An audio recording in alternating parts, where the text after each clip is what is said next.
Oke, selamat sore semuanya. Pada hari ini kita akan membahas salah satu materi sebelum kita UTS ya, yaitu tentang penilaian obligasi. Jadi di sini kita mulai masuk ke dalam instrumen investasi ya, karena obligasi ini merupakan salah satu instrumen investasi atau alat investasi yang memberikan pendapatan tetap. Jadi nanti kita akan bahas selain obligasi, nanti juga ada saham untuk nanti setelah UTS. Nah, sebenarnya itu obligasi itu apa sih? Jadi obligasi itu adalah surat hutang yang diterbitkan oleh suatu perusahaan atau pemerintah. Jadi anggapannya ketika kita membeli obligasi, berarti kita itu memberikan hutang atau hasilnya kayak ngutangin pemerintah ataupun perusahaan yang menerbitkan obligasi. Jadi nanti ketika kita pada waktu jatuh tempo ya, pada waktunya itu kita bisa memberikan klaim terhadap pembayaran dari hutang tersebut. Ya, jadi itu yang dinamakan dengan obligasi. Nah, ini adalah contoh dari kepemilikan obligasi, yaitu di sini ada, kalau misalnya ketika kita membeli obligasi, tapi ini terkadang itu isinya mungkin bisa berbeda, tapi kurang lebih hampir sama ya. Kalau informasi dari hasil pembelian obligasinya, yaitu di sini ada nominalnya. Jadi kita tuh berapa sih yang nominal yang kita berikan untuk perusahaan ataupun pemerintah yang menerbitkan obligasi. Lalu di sini juga ada untung ruginya. Jadi ya kurang lebih misalnya capital gain, capital loss-nya. Nah, itu di sini ada di sini. Lalu ini kalau ini kan karena ini ORI ya, yaitu obligasi Republik Indonesia. Nah, di sini ada penerbitnya siapa? Dari kalau misalnya ORI berarti ini biasanya dari pemerintah. Lalu kupon itu adalah bunganya. Jadi anggapannya yang kita dapatkan setiap periodenya, bisa bulan, bisa tahun. Nah, itu berapa yang kita dapatkan. Lalu di sini ada tanggal jatuh temponya dan juga ada tanggal pembayaran. Jadi kalau tanggal pembayaran itu adalah tanggal kita bayar obligasinya, maksudnya kita memiliki obligasinya. Kalau tanggal jatuh tempo itu adalah tanggal perusahaan itu harus bayar hutangnya itu ke kita sebagai pemilik obligasi. Jadi kalau misalnya di sini, kalau dari contohnya ini adalah kita membeli obligasinya itu tanggal 15 Agustus 2020, berarti masih baru tahun ini ya. Nah, ketika tanggal 15 Juli 2023, yaitu 3 tahun mendatang, maka pemerintah harus membayar sejumlah uang yang sudah diberikan, yang kita bayarkan kepada pemerintah. Jadi anggapannya ini kan hutangnya, nominalnya itu berapa, yaitu nanti akan dibayarkan pada tanggal 15 Juli 2023. Jadi ini nominalnya berapa, terus harga beli, ini ada harga belinya, lalu tanggal indikasi harga pasar. Jadi kalau misalnya ada harga pasarnya juga, nah ini adalah untung ruginya. Jadi di sini kalau misalnya selain obligasi ini memberikan, maksudnya selain ada harga nominal, itu juga ada harga pasar, yaitu harga pasar itu adalah harga yang berlaku di pasar ya. Jadi mungkin itu kalau misalnya kadang kita bisa membeli atau kalau misalnya kita menjual dari obligasi itu. Ketika misalnya mungkin harga lagi naik ya kita bisa jual. Nah, maka dari itu di sini kalau misalnya obligasi itu ada keuntungan yang sifatnya setiap bulan atau mungkin setiap periode yang kita dapatkan, yang bisa dikatakan pendapatan tetap ya. Nah, itu kan kita dapatnya dari kupon. Lalu juga kita bisa mendapatkan ketika kita menjual di pasar modal, maka ini akan memberikan harga. Maksudnya harga yang berlaku di pasar itu bisa kita mendapatkan capital gain atau capital loss. Nah, ini adalah komponen-komponen dari obligasi. Di sini kalau misalnya berkaitan dengan obligasi tadi kan seperti contoh tadi, yang pasti ada nilai nominalnya, yaitu nilai yang dibayar oleh penerbit obligasi kepada pemegang obligasi pada saat jatuh tempo. Jadi ketika jatuh temponya ini ketika tanggal 15 Juli 2023, maka pemerintah ini harus membayar sejumlah nilai nominal yang telah disepakati sebelumnya. Jadi yang nilai nominal yang ini yang di blok ini ya. Terus tanggal jatuh tempo, di sini kan ada tanggal jatuh temponya ya, yaitu ketika penerbit obligasinya itu harus bayar ke pemilik obligasinya. Lalu ada bunga, di mana bunga ini adalah sejumlah uang yang dibayarkan secara berkala kepada pemegang obligasi. Jadi ketika misalnya setiap bulannya itu pemilik obligasi ini akan mendapatkan bunga atau yang disebut dengan kupon. Nah, kuponnya ini nanti sifatnya itu tetap setiap bulan atau setiap tahunnya ya, tergantung dari kesepakatannya. Nah, itu bunga atau kuponnya itu adalah kalau misalnya di sini kalau kita lihat dari contohnya itu ada 6,4%. Jadi nanti kita akan mendapatkan 6,4% dari nilai nominal yang sudah ditetapkan. Nah, itu adalah kupon dari obligasi tersebut. Nah, itu yang kita dapatkan ketika kita memiliki obligasi. Nah, ini adalah untuk menghitung harga obligasinya. Jadi di sini untuk menghitung harga obligasi adalah dengan menggunakan rumus ini, yaitu VB. VB ini adalah nilai obligasinya, yaitu sama dengan sigma dari I dibagi dengan 1 plus KD pangkat T. T ini adalah waktu pada saat itu, jadi bukan waktu tanggal jatuh temponya ya. Jadi kalau misalnya kalau misalnya jatuh temponya itu adalah selama 4 tahun, maka T-nya ini adalah misalnya pada tahun pertama berarti T-nya ini adalah 1, pada tahun kedua T-nya adalah 2, pada tahun ketiga T-nya adalah 3, dan pada tahun keempat berarti T-nya adalah 4. Jadi bukan T-nya ini langsung 4 gitu. Kalau yang ini, yang N ini berarti adalah jumlah jatuh temponya. Jadi kalau misalnya 4 tahun ya berarti N-nya ini langsung 4. Jadi begitu caranya untuk menghitung nilai atau harga obligasi. Oke, saya langsung aja masuk ke contoh soal dari harga obligasi. Nah, ini adalah contoh dari untuk harga obligasi. Di sini ada obligasi dengan bunganya 15%, nilai nominalnya 1.000 dan usia obligasinya itu adalah 15 tahun dan suku bunganya berlaku 15%. Berapa nilai obligasinya? Jadi di sini kalau dari contoh soal ini apa aja yang diketahui dari contoh soal? Dia diketahui ada obligasi dengan bunganya 15%. Berarti ini apa? Bunga 15% itu apa? Ini bunganya bunganya yang bunga obligasi atau bunga yang berlaku di pasar. Ini bunga tadi apa? Bunga obligasi atau bunga pasar?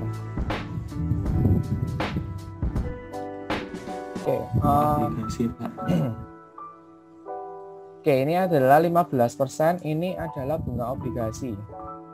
Jadi bunga obligasi itu adalah, kalau misalnya dari simbolnya itu adalah I-nya atau C, yaitu 15%. Nah, di sini berikutnya obligasi dengan bunga 15%, nilai nominalnya yaitu berarti M-nya yaitu 1.000, lalu usianya 15 tahun, itu berarti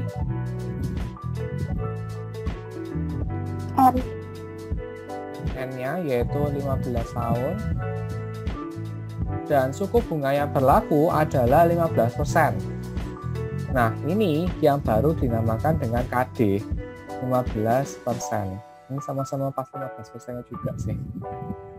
Kalau suku bunganya berlaku, ini adalah KD. Kalau bunganya obligasi itu adalah I, atau biasanya itu kadang C. Oke. Nah, di sini harga obligasinya berapa? nilai atau harga obligasi, yaitu VB-nya berapa. Nah, berarti di sini kita jawab aja langsung VB-nya. Untuk cara menghitungnya, ini kan kalau dari rumusnya, ya sigma NT sama dengan 1 I dibagi 1 plus KD. 1 plus pangkat T ditambah M per 1 plus KD pangkat N. Nah, ini adalah rumus dari untuk menghitung obligasi. Ini ada rumus dasarnya. Nah, kalau misalnya pakai rumus ini, berarti kita ngitungnya seperti ini. Nah, ini kan kita hitung untuk I-nya, I besar, ini adalah bunga atau kuponnya. Ini adalah kuponnya. Nah, kuponnya itu dalam bentuk rupiah, bukan dalam bentuk bunga. Nah, untuk membuatnya ini dalam bentuk rupiah, maka kita bisa, ini kan yang diketahui masih dalam bentuk bunga ya. Nah, kita hitung kuponnya, I besarnya, berarti adalah bunga dari obligasi dikalikan dengan nilai nominal. Berarti di sini adalah I-nya berapa? 15%. Dikalikan nilai nominalnya 1.000. Berarti 150, Pak. 150. Nah, kita masukkan ke rumus dari harga obligasi. Berarti di sini kan I-nya kita sudah ketahui ya, 150 dibagi dengan 1 ditambah KD-nya, yaitu 15%, 0,15. Lalu dipangkatkan dengan T. Nah, T-nya ini berarti adalah tahun pada saat sesuai dengan waktunya ya. Kalau misalnya tahun pertama berarti kita tuliskan 1 atau misalnya kadang kan nggak usah ditulis, nggak apa-apa kalau 1. Lalu ditambahkan dengan, karena ini ada sigma ya, berarti ini kita teruskan 150 dibagi 1 ditambah 0,15, 1 plus KD, pangkat 2. Terus ditambahkan dengan 150 dibagi 1 ditambah 0,15 pangkat 3. Ditambah 150 dibagi 1 plus 0,15 pangkat 4 dan seterusnya sampai N-nya ini berapa? Di sini kan N-nya 15 tahun kan, berarti sampai dengan 150 dibagi 1 plus 0,15 pangkat 15. Jadi ini adalah cara menghitung untuk bagian, tapi ini masih bagian ini sih.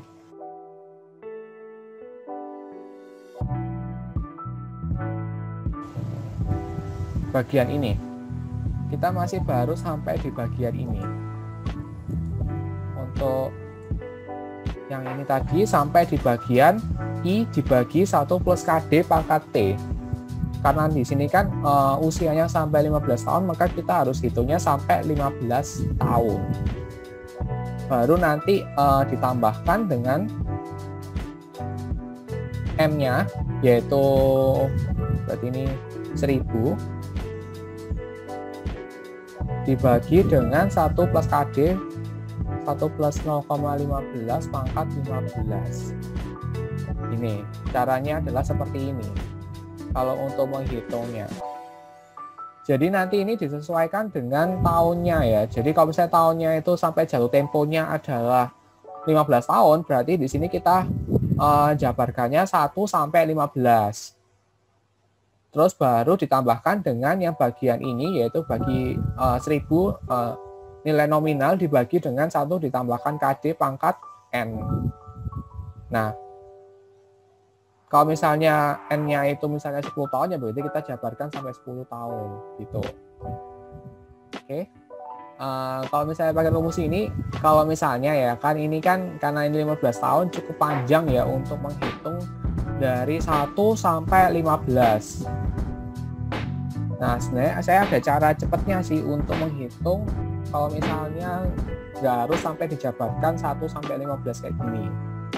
Ini saya masukkan untuk rumus cara cepatnya, yaitu VB sama dengan I dikali 1 dikurangi 1 plus KD pangkat min T dibagi dengan KD ditambahkan dengan M dibagi dengan 1 plus KD pangkat ini pangkat N ya. Ini pangkat N, ini pangkat N. Jadi ini adalah rumus cara cepatnya. Karena kalau misalnya sampai 15 tahun ya kelamaan ya. Jadi kita bisa pakai rumus ini untuk menghitung nilai obligasi atau harga obligasinya. Oke, sekarang kita masukkan untuk rumusnya. Berarti I-nya tadi kita sudah temukan yaitu 150 dikali 1 dikurangi 1 plus KD-nya yaitu 0,15 dibagi pangkatkan dengan min N. Min berapa tadi? 15 ya. 15 kan? Dibagi dengan KD-nya yaitu 0,15 ditambahkan dengan M-nya yaitu 1000. M-nya ini kan 1000 dibagi dengan 1 plus 0,15 pangkat N-nya 15. Nah, sekarang ini berapa ini? 150 dikali 1 dikurangi 1,15 pangkat minus 15 berapa ya? 0,877. 0,877 dibagi dengan 0,15 ditambah 1000 dibagi ini berapa? 1,15 pangkat 15. Pak, yang 0,877 salah hitung. 0,122. 0,122. Iya. Terus kalau yang ini 8,137 Pak. 8,137. Oke. Selanjutnya berarti ini kan 150 kali 1 minus 0,1122 0,878. 0,878 dibagi 0,15 ditambah 1000 dibagi 8,137 122,895. 122,895. Oke, ini saya lanjutkan di kanannya ya. Nah, 150 dikali ini kan berarti 150 kali ini berapa hasilnya? 0,878 bagi 0,15. 5,853. 5,853 ditambah 122,895. Ini hasilnya kalikan 150 878 Pak. 878. Ya. Terus ditambah 122,895. Berarti hasilnya 1000,845. 1000,845 gini. 895 Pak. 895. Ya, ini Ya, Pak. hasilnya untuk harga obligasinya adalah 1000,895. Itu kan ada dua contoh rumus, Pak. Berarti hasilnya sama aja kan, Pak? Sama. Tapi kita pakai nilai PVIFA itu yang tabel di buku di Pak ya? Itu juga bisa kok pakai itu. Kalau Ya, mau Pak, pakai di tabel di belakang ini juga boleh. Tapi kalau misalnya pas closebook biasanya tabel itu nggak dikasih tahu. Biasanya ya pakai rumus ini. Kalau open book kan kalian bisa buka bukunya.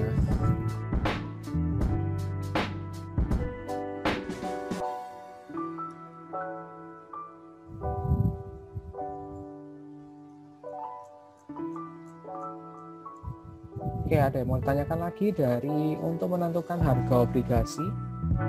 Yang ini Pak, yang apa? Kan itu harus rupiah. Iya Pak. Iya. Itu kan rupiah. Kalau misalnya M-nya itu nilai nominalnya diketahuinya dolar, itu harus di rupiah dulu tahu Pak.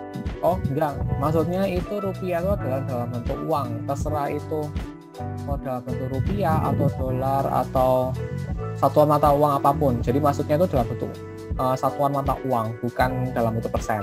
Oh, oke Pak, makasih Pak. Tadi itu kan kalau misalnya yang 10% tadi berapa? 2000-an sekian ya? 2000 berapa tadi? Iya Pak. Jadi tadi kalau misalnya dengan KD-nya sekitar KD-nya itu 15%, lalu juga KD-nya 20%, 10%, maka dia sekitar 2000-an sekian.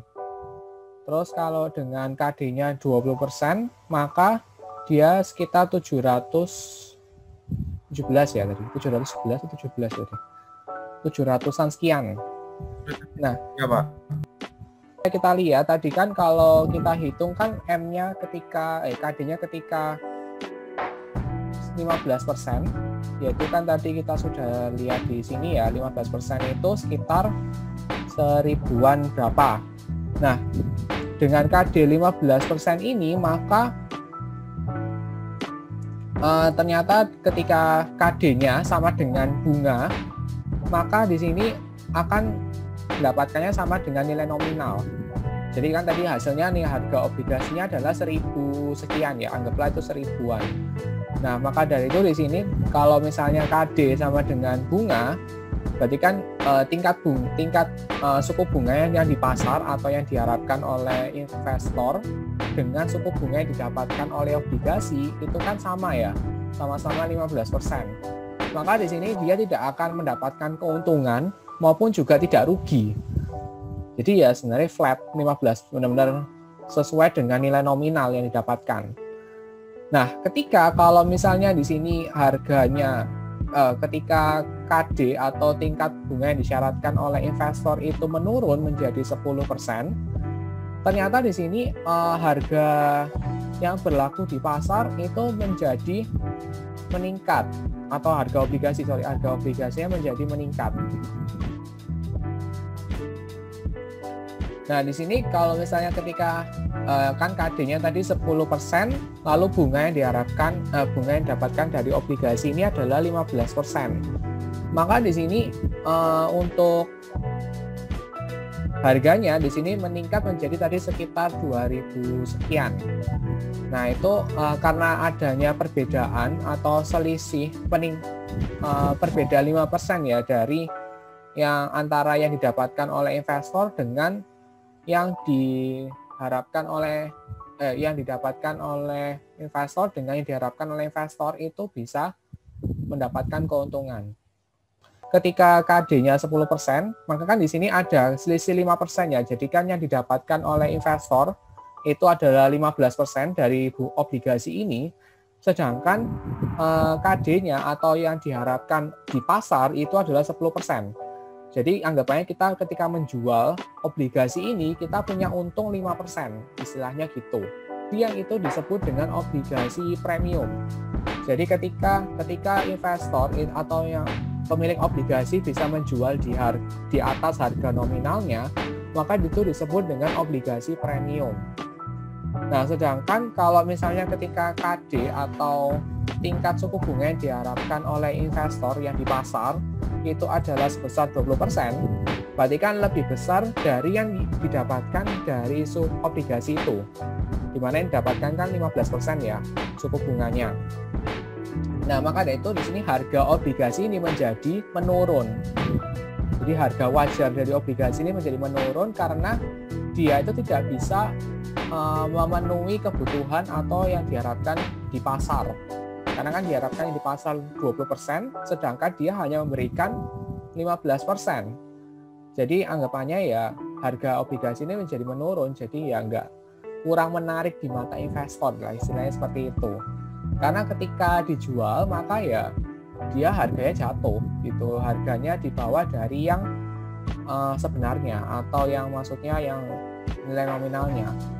Maka dari itu di sini untuk obligasi yang tipe ini yang ketika yang di bawah nilai nominal maka disebut dengan obligasi diskon.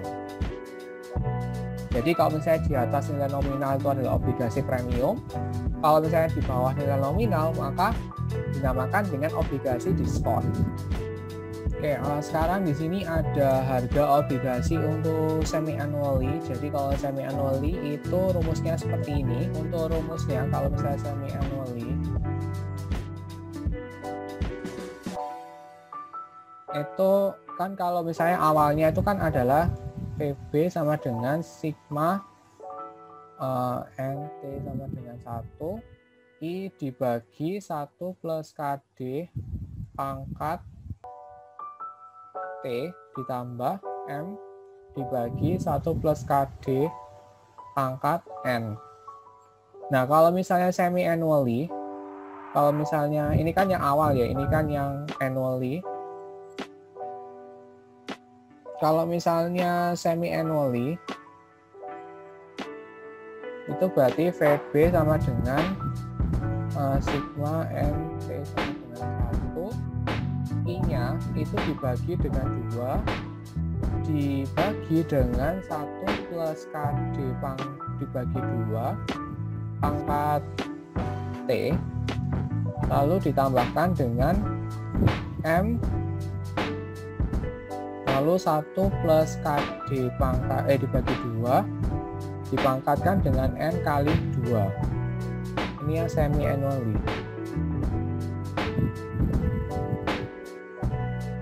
Tapi T-nya ini bukan kalau misalnya tadi anggap kalau misalnya N-nya 15 tahun, ini T-nya ini sampai 30. Jadi kalau misalnya N-nya 15 kan dikali 2 akan jadi 30. Maka di sini T-nya juga sampai 30. Jadi nggak cuma sampai 15 aja, tapi sampai 30. Terus ini juga kalau misalnya tadi pakai rumus yang tadi, kan rumus awalnya itu adalah VB terus I dikalikan 1 min 1 plus KD pangkat min N dibagi dengan KD ini ya, tambahkan dengan M 1 plus KD pangkat ini yang tadi annually. Kalau misalnya semi annually itu VB sama dengan I dibagi 2 dikalikan dengan 1 plus KD dibagi 2 min N dikali 2 dibagi dengan KD dibagi 2 ditambahkan M dibagi 1 plus KD dibagi 2 dipangkat N kali 2. Jadi kalau misalnya untuk yang ini semi annually.